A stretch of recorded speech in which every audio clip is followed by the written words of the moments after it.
Hi, I'm Alexandra Harbushka. I'm founder of Life With Herpes, and today we're going to talk about three ways specifically to know you have herpes.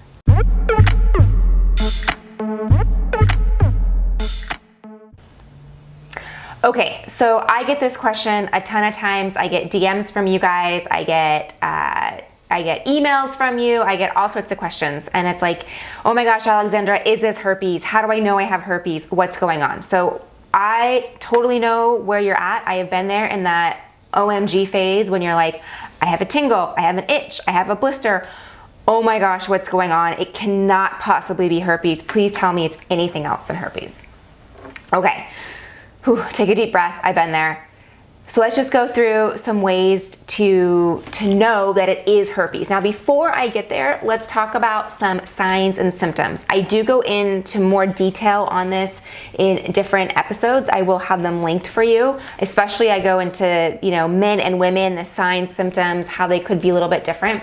But some of the symptoms are flu-like symptoms, swollen lymph nodes, overall worn down type of feeling, fever, chills. Definitely if you have a blister or an open sore, that is a sure sign of an outbreak, especially if they're in clusters. They also could look like paper cuts so they can be individual clusters, cuts. If you have any of this, I want you to stop right now and just go get tested. Don't keep yourself in this limbo phase of like, well, it'll just go away and it'll just be fine. Kind of like, when you're a little kid and you just go to sleep, and like as soon as you go to sleep and you wake up the next morning, everything's solved.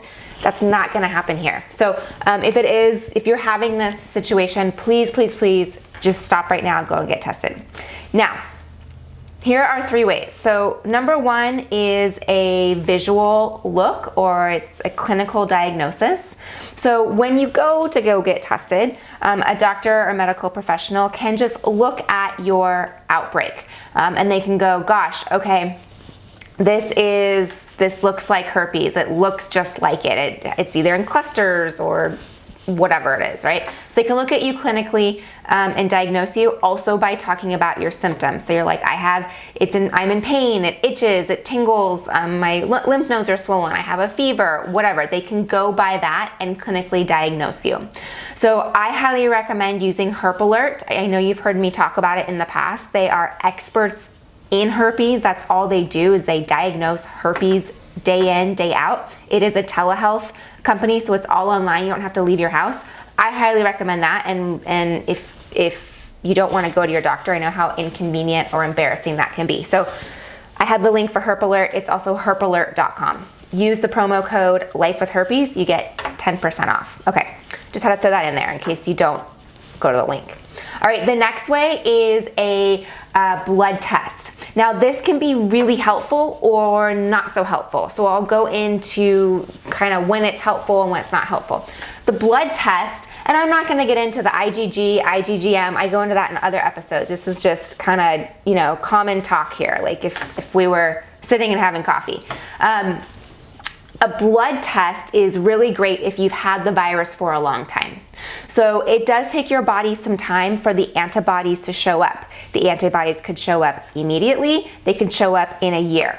I've talked to people who they're like, I know I'm positive because I get outbreaks. However, my antibodies have taken a year to show up in a blood test. So it is one of those things that it is great if you don't know what strain you have. So for example, if you are clinically diagnosed, they can't tell you if you have HSV1 or HSV2 by looking at it. If you want to know exactly what strain you had, and that's really important to some people, is you would want to have a blood test done, because that can tell you if it's HSV1 or HSV2. So when this is not going to be so accurate is if you've just come into contact with herpes, maybe it's even your first outbreak, the antibodies may not show up. So if you just have a blood test on your first outbreak, the blood test most likely is going to come back negative, right? So here you go, you're like, well, it's not herpes, it's negative, but it just hasn't shown up in your blood system. So it does take some time. So there are some pros and cons with this, and this is, it has pros and cons. So I'll get into the next one and we can kind of talk about it. So the next way to be tested or confirm that you have herpes is to have a culture test done, a swab. So what that means is you actually have an active outbreak. The virus is doing its thing on your body, and the medical professional, the doctor, whoever, will actually take a biopsy. When I say biopsy, they're not cutting around, but like they'll swab it, which they get the live virus on a culture, and they look at it under a microscope. So the important thing with that is they can see a live virus, right? So the pros and cons with this and the timing, and this is kind of where I want to bring up the blood test as well, is if you do not have an outbreak.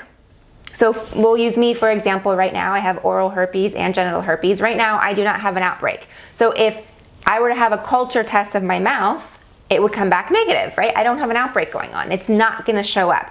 I don't know if I have any viral shedding going on, so most likely I'm not, and it would come back negative because I don't have an active outbreak. So if you get the culture test done too soon, like if you were just exposed to herpes and the virus maybe hasn't begun, then you're gonna test negative. If you wait too long to go to the doctor and you wait like 2 weeks, and then you go in and then the scabbing started and the healing's begun and maybe it's scabbed over, and when they get in there to take the swab, it may have already healed over. So you're also gonna test negative. So here's just some important things to know is you wanna talk to your doctor, your medical professional. When you go in, you wanna give as much detail as possible. Hey, I've been having these symptoms since Wednesday. I had blisters. You know what, they started to heal. I don't, so you can just tell them the time period and where you are. Both tests are great to have together. I highly recommend that if you are, really in that phase of like, oh my God, I have this going on. Do I have herpes? But just keep in mind, just getting a blood test, it could be too soon, and just getting a culture test, it could be at a time that you don't have an outbreak, right? So those are some things to keep in mind. Again, if you are experiencing this right now, because chances are you are, because you're watching this, just stop what you're doing. Don't turn to Google. That is the worst possible thing you can do. Don't turn to Google. That'll freak you out even more. Stop what you're doing and go make an appointment with Herp Alert on your phone, or go call your medical professional and make an appointment right now. So just go do that, go get tested, tell them like, I want the blood, I want the culture, or I'm gonna do a clinical diagnosis and we're gonna get this taken care of. The key here is if you are experiencing your first outbreak, you're in a lot of pain and you wanna get this antiviral in your system ASAP because it'll help you recover and feel better. Okay, that was a lot. If you have any questions, feel free to let me know. You can leave your comments below, and I'll be thinking about you. I know this is like an emotional time. So I've been there, other members of our community have been there. I don't think I've told you about Life with Herpes. I just got so excited to start talking. If you've not heard about Life with Herpes, I'm gonna tell you about it. Go to lifewithherpes.com. It is our online community over there. We do have what's called the Secret Society. It's made up of hundreds of people that have herpes all over the world. It's a beautiful community of people supporting one another, asking questions. These questions are brought up all the time. So if you are diagnosed with herpes, come say hi, come check us out, and I'll see you soon. All right, see you in the next video. Bye.